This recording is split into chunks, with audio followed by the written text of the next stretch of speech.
What's up, leaders? What's going on? Welcome to another episode of Lead From Here Podcast. I'm Jason. Today we're going into the third part of our time management series, and today we're going to be talking about time blocking. The last episode we talked about the Pomodoro technique, so if you're interested in that, make sure you check out that video first. With that out of the way, we're going to go ahead and dive into time blocking. Time blocking was the next progression for me personally as I kind of moved into my time management journey and got deeper into time management and productivity.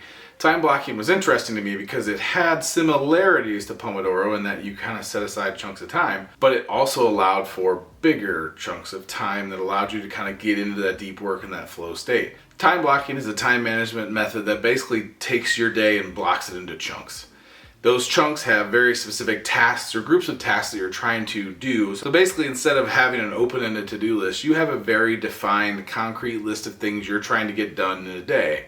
And you've blocked out chunks of time based on how much effort you think it's going to take. Where I found it a little more productive than Pomodoro is that you were able to kind of take care of the deep work and also the shallow work. For instance, you could set up a time block for 2 hours to knock out emails, messages, and anything you need to deal with from a communications perspective, or an hour or 30 minutes.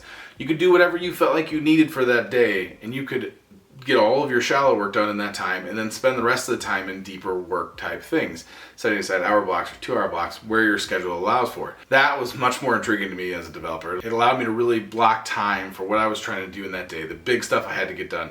It allowed me to be way more effective as a developer and get the things done that I was struggling to keep moving forward, big and small. So it was much more effective for me individually. I think the benefits of it is that it kind of takes the decisions out of the day-to-day, work. You're basically you lay it out for the week and you know what you're working on.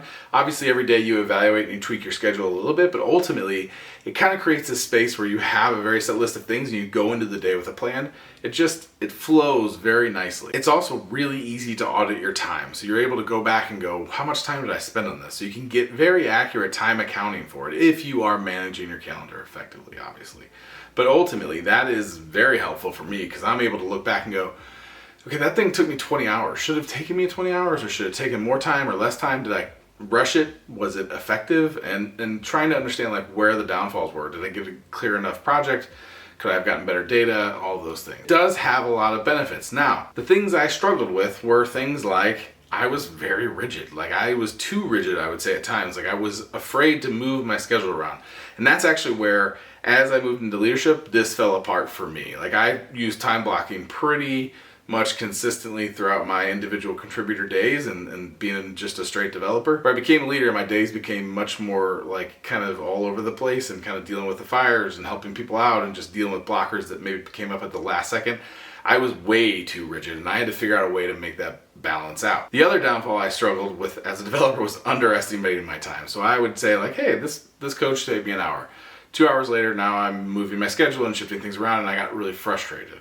And then the last thing that I think happens naturally is when you get into this, is you feel like you got to schedule your whole day. And I found myself kind of over scheduling my personal time, my leisure time, my recreational time, my PTO. And it was it kind of burned me out on it towards the end, especially once I became a leader. It really kind of burned me out of man, I'm constantly changing this and I'm constantly I'm having to work a little later, or I'm having to go work a little earlier, or I'm dealing with a deploy, and it just kind of got a little too much. So I had to figure out a way to kind of balance it all out. And I kind of found a way to sort of make it work for a little bit as I became a leader, which was creating more white space, basically putting time in between meetings, in between tasks, and trying to make it a little more flexible, and that helped.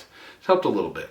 But at the end of the day, it still fell short to what I needed now as a leader. As a leader, I found that it just I couldn't have that concrete of a schedule, and I also had a ton of meetings, so it was hard to get large blocks of time. So I really had to kind of think through what I could do and how I could find a better way to do it. I also found myself struggling to prioritize effectively when a lot of things were changing throughout the week and I had this concrete schedule. So there are a lot of upsides, especially as an individual contributor or somebody that has a very focused schedule that knows what's going to happen day over day. It's very helpful for that. So I would definitely recommend it for somebody. For a leader, it depends on what you're doing. I would highly recommend at least trying it if you're not already doing it, and you can go deep on this, super deep. There are channels dedicated to how to time block effectively. Before we wrap this thing up, I did want to hit on the fact that there are a few things that are similar but not the same thing. The first is day theming. So day theming is blocking your day for very specific work, but it's just like, hey, Monday I'm doing content creation, Tuesday I'm writing code, Wednesday I'm having my meetings, Thursday, you're blocking your days into basically one big block that is themed towards one thing for that day, which is really hard to do if you don't own your own business. The other one is task batching, which sounds similar, but it's kind of I would say it's like a mix of Pomodoro and time blocking, because you're just like, hey, I got all these tasks and I'm gonna set aside a block of time for those tasks. It's kind of similar, but not the exact same. Like you're basically breaking your day up into a bunch of tasks that are batched into certain groups, which is similar but not the same. The last is time boxing. So time boxing sounds very similar, but it's actually not the same thing. Time boxing is saying, hey, I have this thing that I want to do and I want to limit it to 2 hours. So I want to write this email content for the newsletter. I'm going to limit that to 2-hour window, so I make sure that I don't let it go too far. But that's it. At the end of the day, I think time blocking is highly effective, especially for individual contributors. And I've learned how to kind of make it work and kind of mix in some Pomodoro and mix in some other things that we will get into as we get deeper into the series. But at the end of the day, I would highly recommend you trying it. And I would love to hear your experience if you're already doing it, or if you're thinking about doing it and you give it a shot. Let me know how it goes and what's going on. Comments, email, appreciate you. And yeah, other than that, take care. If you love this series or like this series, please follow, subscribe, become a part of the community, comment, let people know what you're thinking, respond to other people's comments. It would be fantastic to see this community start supporting each other more and more. Yeah, that's all I got. Take care.